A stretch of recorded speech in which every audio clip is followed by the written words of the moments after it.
आप सबने देखा है। और आज जो इतिहास यहाँ पे रचा जा रहा है उसके रिजल्ट भी आपको 20 और 24 के लोकसभा चुनाव से पहले आपको मिलने शुरू हो जाएंगे कि कर्मचारियों के हितों में क्या क्या फैसले आए हैं। जिला कांगड़ा का भी 99% ब्लॉक कार्यकारिणियों का गठन हो गया है। अगले सप्ताह या इस संडे तक या उससे हो सकता है आगे हम वहां पे भी जिला के चुनाव करवा लेंगे। बहुत सारे कर्मचारी जो पुरानी पेंशन बहाली के लिए हमारे साथ जुड़े थे, लेकिन एनजीओ की एक रिस्ट्रिक्शन रहती है, वो हमारे दायरे से बाहर हो गए, लेकिन वो हमारे साथ आज भी साथ है, क्योंकि उनको भी ये लगता है कि एनजीओ में कुछ ऐसे मुद्दे भी रहेंगे जो कॉमन इश्यूज हैं, जिसका लाभ जो है क्लास 3 को नहीं, क्लास 4 को नहीं, क्लास 2 को और क्लास 1 को भी मिलेगा, शिक्षकों को भी मिलेगा। ऐसी बहुत सारे कॉमन इश्यूज हैं।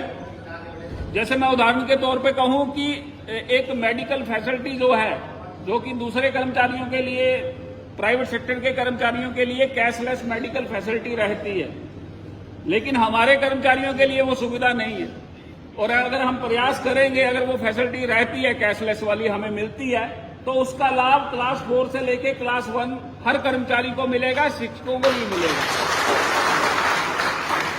एक और कॉमन इश्यू की मैं बात करूं, 2001 के पहले के जो क्लास 4 कर्मचारी हैं उनकी 60 साल रिटायरमेंट एज है, और 2001 के 10/5/2001 के बाद जो लगे उनकी 58 साल है।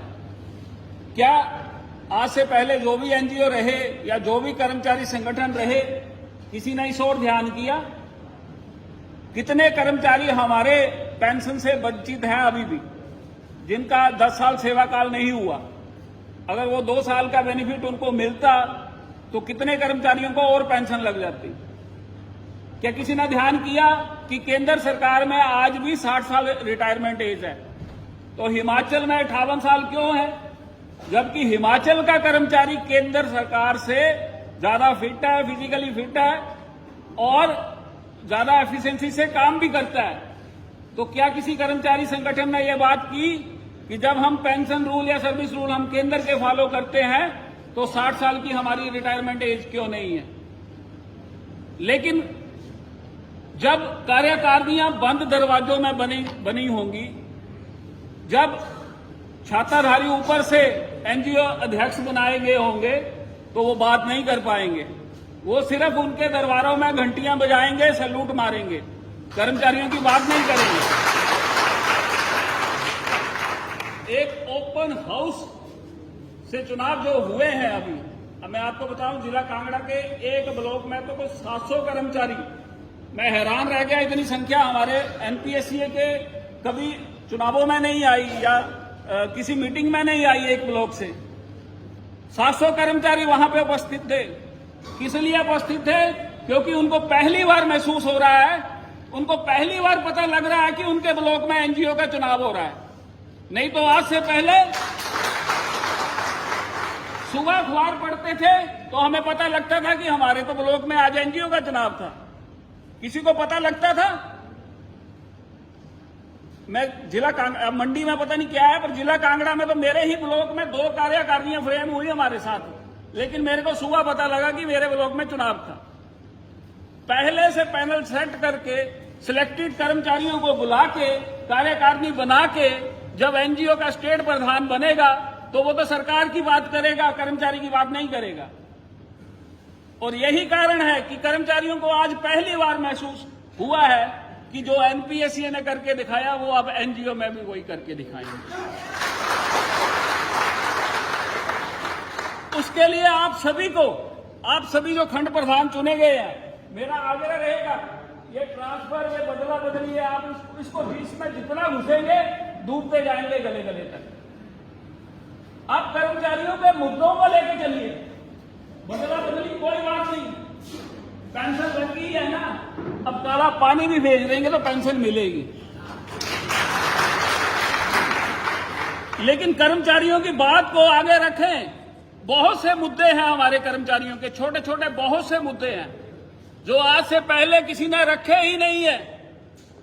मैं आपको एक जनरल सी बात करूं, 2003 के पहले वाले कर्मचारी जो हैं, क्लास 4 कर्मचारी जो हैं, उनको 5 साल डेली वे सर्विस का 1 साल का बेनिफिट मिला हुआ है। लेकिन 2003 के बाद के कर्मचारी को वो बेनिफिट नहीं मिल रहा है। क्लास 3 कर्मचारी को उस लेटर का बेनिफिट नहीं मिल रहा है। उसकी 5 साल डेली वेजेस सर्विस को 1 साल के लिए काउंट नहीं किया जा रहा है। क्या किसी ने बात रखी? लेकिन मैं गारंटी के साथ कहता हूं कि 2024 से पहले ये छोटी छोटी बातों पे काम होगा और जो कर्मचारी वंचित है, जो कर्मचारी हमारे पेंशन से वंचित हैं, वो पेंशन के हकदार होंगे। उसके लिए हम प्रयासरत हैं, एनपीएससीए प्रयासरत है। और ये एनपीएससीए तो हमारी मर्सिडीज है हमारी, जिसमें 1,35,000 कर्मचारी बैठते हैं। ये तो छोटी मोटी एनजीओ को हम आल्टो मानते हैं, क्योंकि ये जिम्मेवारी हमने खुद नहीं ली है, ये हमें दी गई है। और उनको भी ये लगता है, आज से पहले भी एनजीओ रहे हैं, कि किसी ने मिशन रिपीट करवा पाए? करवाया किसी ने? हम दिखाएंगे कैसे होता है मिशन रिपीट। जब कर्मचारियों के मुद्दों पे काम होगा, जब कर्मचारियों की बात रखी जाएगी, उस पे काम होगा, तो मिशन रिपीट 100% होगा। अब मेरे को कोई कह रहा था कि अगर ओपीएस का जलवा था तो मंडी में क्यों नहीं था, वहां पे क्यों एक सीट आई? मैंने उसको कहा, भाई रिजल्ट सीट उठा, उसको ध्यान से पढ़ ले। मंडी में 5 विधानसभा क्षेत्रों में पोस्टल बैलेट की लीड ओपीएस वाली पार्टी को मिली हुई है। 68 में तो 53 में लीड जो है ओपीएस वाली पार्टी को है। सीटें बेशक 40 आई है। और वैसे भी हमने मंडी को मिशन रिपीट के लिए रिजर्व रखा हुआ है। अगली बार जो कम होगी ना 40 में से, वो आप लोगों ने देनी है, हमें देंगे ना। और याद रख लेना, जब तक ये सरकार है तभी तक पेंशन है। ये गारंटी है। ये उनको भी, मिशन रिपीट वालों को भी सबक आ गया होगा, जो बोलते थे कि ये तो बेवकूफ बना रहे हैं, ये तो जुमला है, ये नहीं कर पाए। किया कि नहीं किया?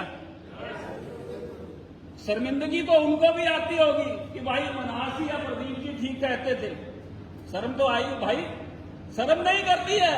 2024 का चुनाव है, तब मत कर देना देश हित, पेंशन हित। परीक्षा सरकार की नहीं है, परीक्षा हमारी भी है 2024 में, है कि नहीं है? सरकार देखेगी कि हमने पेंशन दी तो कर्मचारियों ने हमें क्या दिया। और अगर रिजल्ट नहीं आएंगे तो दिल उस मुख्यमंत्री का भी दुखेगा, उसको भी ताने सुनने पड़ेंगे। देखो जी, मंडी में तब भी एक ही थी और अब भी एक ही है। तो ऐसा रिजल्ट प्लीज आप नहीं देना और अपनी पेंशन की तरफ ध्यान कर लेना। और मैं कहता हूं 100% में तो गारंटी है कि इस बार 10 की 10 में से जो है ओपीएस वाली पार्टी को आप लीड देंगे। और जो पदाधिकारी आज जिला के लिए चुने जाएंगे, मेरा उनसे भी आग्रह रहेगा कि पोस्टें लेके गायब नहीं होना कि अब तो मैं प्रधान बन गया या महासचिव बन गया। ये पुराने वाला एनजीओ नहीं है, ये एनपीएससीए का बनाया हुआ एनजीओ है। यहां पे हम बाईपास भी करेंगे। अगर कोई एक काम नहीं करता उसको हटाते नहीं है, उसके नीचे वाला पकड़ लेते हैं। मैं आपको बताऊं, लेखराज जी हमारे साथ है।